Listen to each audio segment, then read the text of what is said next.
Master ஷெஃப்ல இந்த ஒரு episode பார்க்காம இருக்கவே மாட்டேங்க. எங்கள் லவ் ஸ்டோரியை ரிவீல் பண்ண எபிசோட். அதுக்கு ஒரு பெரிய ஸ்டோரி இருக்கு ஆக்சுவலா. சொல்லுங்க, கதை கேட்க தான் காத்துட்டு இருக்கோம். ரொமான்டிக் ஸ்டோரி ஆக்சுவலா. அம்மா இப்பதான் அடுப்புல இருந்து அப்படி கோழிக்கறி இறக்கி வச்சிருக்காங்க. சோ அதை சாப்பிட்டுட்டு வந்து நான் மீதி என்னன்னு நான் பேசுறேன் அப்படின்னு சொல்லிட்டு வச்சிட்டாரு போனை. நல்ல கார சாரமா வில்லேஜ் ஸ்டைல் கோழி குழம்பு பார்க்கலாமா?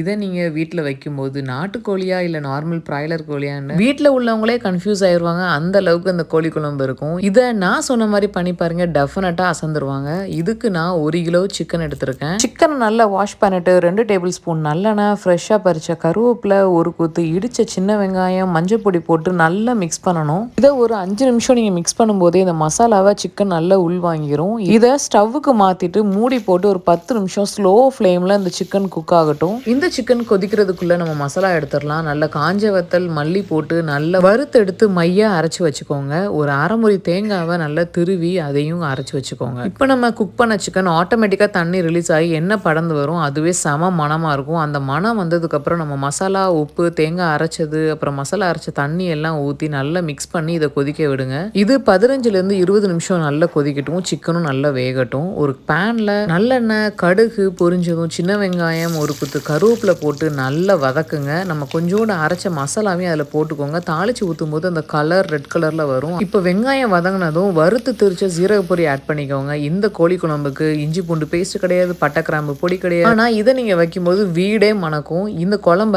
நல்லா தாளிச்சு ஊற்றுனதுக்கப்புறம் மிக்ஸ் பண்ணிட்டு இதை மாதிரி எண்ணெய் படந்து வந்தவுடனே இறக்கிடுங்க. நெக்ஸ்ட் டைம் சிக்கன் எடுக்கும்போது இந்த கோழி குழம்ப கண்டிப்பாக ட்ரை பண்ணி பாருங்கள். உங்கள் வீட்டில் உள்ளவங்க அசந்துருவாங்க. நீங்கள் ட்ரை பண்ணிங்கன்னா எனக்கு கண்டிப்பாக கமெண்ட் பண்ணுங்கள். பாய்.